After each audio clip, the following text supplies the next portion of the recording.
akan meminta kepada Allah, baru tersirat saja sudah Allah kasih. Bahkan kalau kita membaca sejarah Nabawiyah, satu-satunya manusia yang ditawarkan kematian oleh Allah cuma baginda Rasulullah SAW. Ketika malaikat Israel datang, ya Muhammad, udah siap apa belum? Kalau memang belum, saya akan balik lagi. Saya dapat perintah untuk mencabut nyawa engkau kalau kau ikhlas, kalau kau ridho. Ya Allah, ya Allah. Kalau saya ditawarin begitu, Pak, bentar dah sebenarnya bentar lagi dah 10 tahun lagi dah 10 tahun. Tapi bagi kalian tidak. Apa beliau bersabda? Bagaimana mungkin bisa seorang kekasih berpisah lama dengan kekal yang dicintainya? Allahumma shalli ala sayyidina Muhammad. Padahal kalau menurut hitungan usia umat Nabi itu ngikutin nabinya ya. Satu hari di sisi Allah itu 1000 tahun. Artinya Nabi Adam itu usianya 2000 tahun, Pak. 2 hari beliau tinggal di sisi Allah. Nabi Nuh 945 tahun, hampir 24 jam Nabi Nuh tinggal di sisi Allah. Baginda Rasulullah juga. Saat ini apapun yang kita miliki adalah mutlak dari kerja keras kita. Ya Allah, ya Rabbana. Saya minta maaf, jangan bicara harta yang mahal, Pak. Mata kita saja malam ini, kalau Allah nggak kasih kedip, Bu, ibu macam ikan mas koki.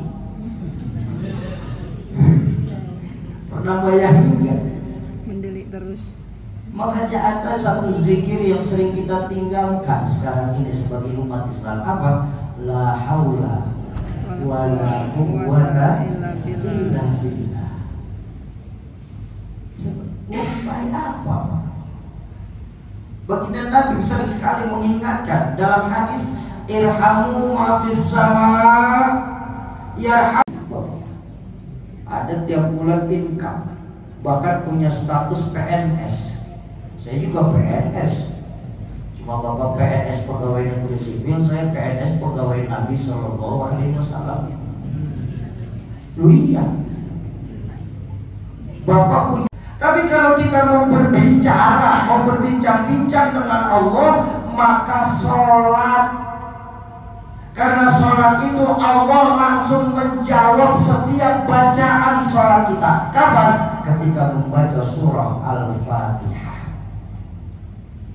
Makanya ada sebuah hadis qudsi Allah di mana berfirman, "Sholatu abdi baini wa baina abdi." Untuk urusan sholat itu kata Allah langsung hubungannya antara aku dengan hambaku yang sedang sholat. Allah. Lalu kenapa kita masih terburu-buru dalam melakukan sholat? Padahal setiap ayat Fatihah yang kita bacakan, makanya Fatihah masuk dalam rukun sholat.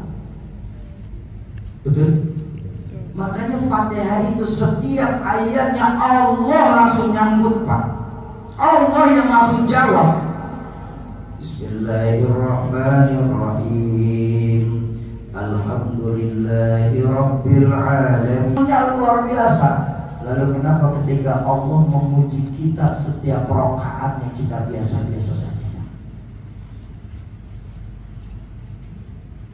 Tanya sama diri kita, apa yang kurang dalam diri kita? Allah memuji kita sholat itu setiap rakaat.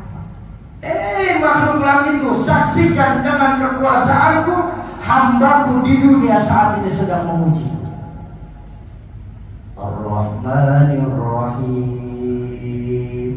Sungguh akulah yang maha pengasih lagi maha penyayang. Maliki yaumiddin. La ilaha illa ana. Sungguh tiada Tuhan selain Allah, selain aku. Iyyaka na'budu wa iyyaka nasta'in. Ya Allah, ketika kita mengucap kalimat ini, Pak, Allah menjawab. Apa jawaban Allah? Hambaku yang sedang sholat, kau mau apa saat ini hajatmu? Ngomong.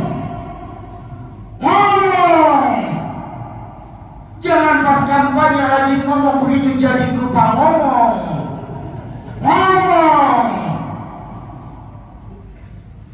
Mau apa kau hambaku yang sedang sholat? Sungguh aku malu, kata Allah ini dalam hadis qudsi. Aku malu kalau sampai selesai sholat permohonanmu belum sampai aku kabulkan, kata Allah. Ya Allah Pak, demi Allah, Allah malu dengan orang yang sedang sholat Pak. Kalau sampai salam permohonan kita belum dikabulkan Pak, Allah malu Pak. Lalu kenapa kita sehari 16 kali maksiat masih nyengir aja sama orang Pak? Sungguh aku malu, hei hambaku yang sedang sholat. Kalau kau selesai sholat permohonan belum aku kabulkan. Apa permintaan kita setiap sholat? Ihdinas siratal. Makanya lihat Pak, orang kalau sholat enggak terburu-buru, bacaannya tartil dan perlahan-lahan, menikmati setiap ayat Quran yang kita baca. Selesai sholat tenang hatinya. Itu salah satu bukti bahwa sholat kita diterima sama Allah. Ini kan kita mubazir Pak sholat Pak. Makanya saya sering bilang di masjid, tingkatan ibadah kita ini masih kita jadikan kewajiban, belum kebutuhan. Ya ketika tingkatan kita menjadi masih jadi kewajiban, maka dua yang akan datang kepada kita. Pertama, kita tidak menemukan esensi dari ibadah yang kita lakukan. Dan yang kedua, ya kan? Kenapa? Karena ibadah yang kita lakukan cuma sebatas pengguguran kewajiban. Yang penting saya sholat, yang penting saya puasa, yang penting saya zakat, yang penting saya pergi haji biar balik ke Perak Barat dipanggil Bu Haji. Sementara esensi atau pelajaran dari ibadah demi ibadah yang kita lakukan tidak pernah membekas dalam kehidupan kita. Kenapa? Karena ibadah masih sebagai kewajiban. Sholat kita saja, kita lagi bahas sholat. Apa sih pelajaran sholat buat kita umat Islam? Saya tanya, apa pelajaran sholat buat kita? Supaya tahu diri. Oh subhanallah, betul, supaya tahu diri. Karena Bapak lagi duduk. Ya. Tapi sesungguhnya pelajaran sholat bukan itu Pak. Dalam Al-Quran kita diajarkan innas sholata tanha anil fahsya'i wal munkar. Itu pelajaran sholat yang sesungguhnya Bapak kita. Sholat mampu mencegah perbuatan keji dan munkar. Luar biasa. Mudah-mudahan Allah angkat derajat Bapak kita ini. Dari sekian banyak jamaah cuma beliau yang berani jawab. Beda dengan zaman Nabi. Nabi itu kalau ngajar bertanya kepada sahabat pada berlomba-lomba untuk menjawab, mau salah mau benar nggak pengaruh, karena ada Nabi yang benar. Benar Bapak, berani angkat tangan itu sudah merupakan luar biasa dalam menuntut ilmu. Kita doakan sama-sama, mudah-mudahan Allah angkat derajat. Salat itu mampu mencegah perbuatan keji dan munkar. Tapi saya tanya, minta maaf, minta ridho, saya tanya, berapa banyak kita di Perak Barat ini orang sholatnya rajin, maksiatnya tekun Pak? Baca Qurannya setengah jam, ngomongin tetangga sejam setengah. Kenapa? Karena tidak ada yang membekas dari ibadah-ibadah yang kita lakukan. Yang pertama. Yang kedua, kalau kita sudah tidak menemukan pelajaran dari ibadah yang kita lakukan, yang kedua ini pasti datang Pak. Karena ini paket, buy one get one. Beli satu gratis satu. Apa yang kedua? Kita akan menemukan yang namanya titik jenuh dalam melakukan ibadah itu sendiri Pak. Baru azan, baru qomat. Imamnya Ustaz Bulan, lama dia kalau jadi imam. Sampai selesai sholat belum sholat juga kita. Ada yang begitu di sini.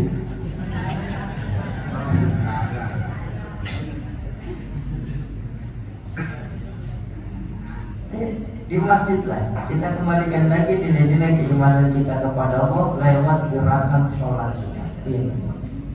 Dan yang ketiga apa? Wa ataz zakat. Orang yang gemar memakmurkan masjid itu, mereka nggak bakal takut untuk mengeluarkan harta di jalan Allah Subhanahu wa Ta'ala. Nah ini juga sudah akibat keimanan kita kepada Allah yang semakin menurun, hubungan kita kepada Allah lewat salat yang semakin menjauh, maka kita yang ketiga ya Pak, apa? Kita sekarang lebih percaya angka matematika daripada angkanya Allah. Padahal dua angka ini sifatnya bertolak belakang. Angka matematika sifatnya mutlak, rumusnya pun banyak. Minimal rumus dasar matematika 4: penambahan, pengurangan, pengalian, dan pembagian.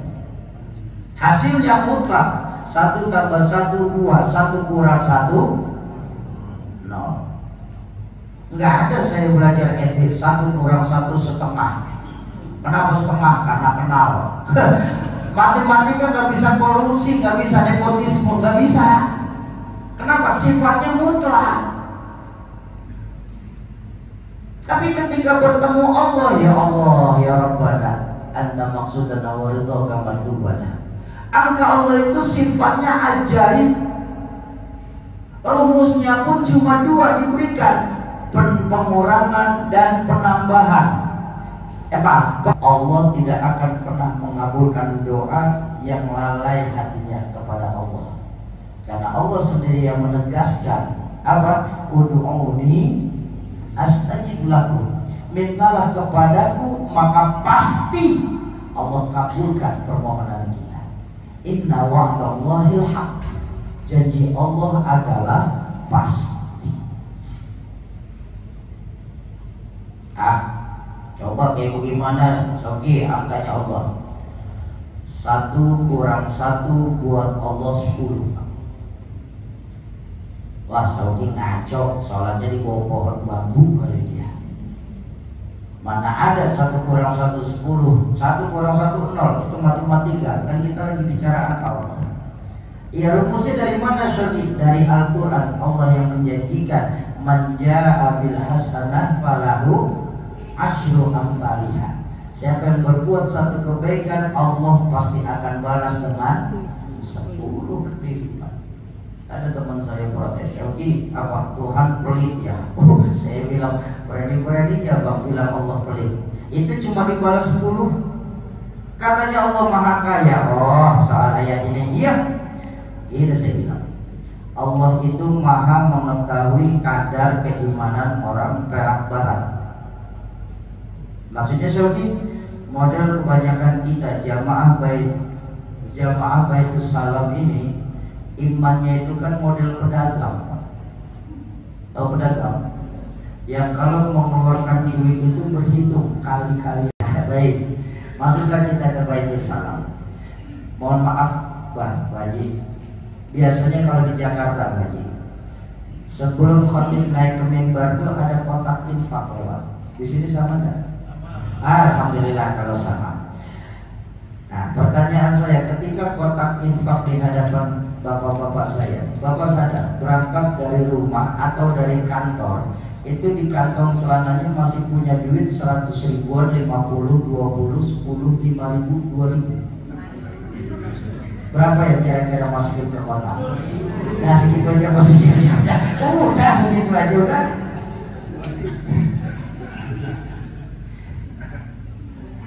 Rp2.000 kalau sudah di dalam masjid rasanya besar Pak.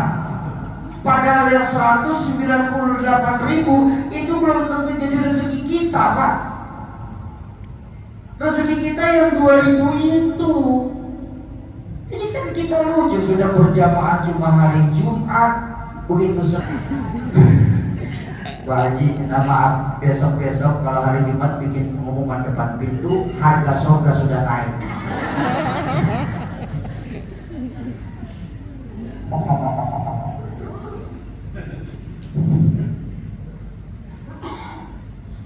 Kita Pak yang suka menyempitin kalau rezeki tentang Allah. Allah ini nggak pernah membatasi rezeki yang Allah berikan. Kadang-kadang kita yang menyempitkan itu sendiri Pak. Ya saya bilang kan, saya nggak punya duit bisa keliling Indonesia. Bapak Ibu yang punya duit belum tentu bisa keliling Indonesia kok. Ini loh perbedaan kita, ini keimanan kita. Walaupun iman kita sama, tapi keyakinan kepada Allah dari kita yang berbeda. Makanya, pakai contoh saja biar gampang. Ini konteks rezeki yang Allah berikan. Saya minta maaf. Mudah-mudahan lebih mudah dipahami. Di tangan saya ini ada botol. Kalau kita sadar kita masih botol, tolong jangan pernah minta rezeki sebanyak ember kepada Allah. Karena gak bakal dikasih. Ada satu rumusan rezeki Allah itu, Allah memberikan apa yang kita butuhkan, bukan yang kita minta. Lalu Syofi, bagaimana caranya supaya kami punya rezeki sebanyak ember? Kan kita di Perak Barat ini mau punya rezeki ember. Ya mudah, perbesar dulu media diri kita. Jadikan diri kita ember dulu. Caranya bagaimana Syofi? Sedekahnya tambahin, sholatnya berjamaahin. Kalau nggak bisa berjamaah 5 waktu, ambil 2 waktu utama, subuh dan isya.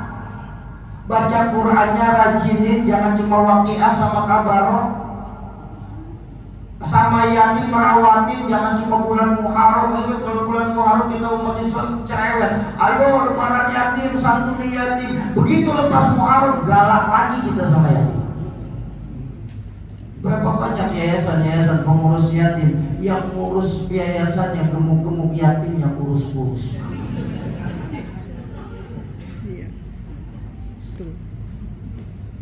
Jadi selama kita masih botol, Allah akan kasih kita rezeki sebotol. Maka kalau kita mempunyai rezeki sebanyak ember, gedein dulu media diri kita. Nolong orangnya, banyakin. Dan kemudian takut. Kan tadi kamu bilang rezeki, jodoh dan maut mutlak milik Allah. Nanti belum saya tunaikan, saya meninggal, saya malah meninggal bawa hutang. Saya nggak mau Baik. Kalau ada Bapak Ibu yang berpikir seperti itu, nggak mau ikut niat karena khawatir jadi beban hutang. Malam ini saya berani berkata di hadapan jamaah dan para tuan guru serta para zuriyah baginda Nabi, bahwa demi Allah kami tidak akan pernah menjadikan niat wakaf malam hari ini sebagai beban hutang, baik di dunia lebih-lebih di akhirat. Bapak bisa kayak gitu kan, bayarnya nanti berarti hutang? Tidak. Sebab kami malam hari ini tidak mengajak Bapak Ibu untuk berniat nazar. Kalau kami mengajaknya niat nazar, maka jatuhlah hutang, terucap dari ucapan kita. Saya tunaikan 7 hari ya Syoki. Kalau ternyata lewat hari ke-8 belum ditunaikan juga, maka tolong jangan salahkan kami kalau ngajak niat nazar. Kami akan di hari ke-8 menelpon dan menagih Bapak Ibu macam debit kolektor.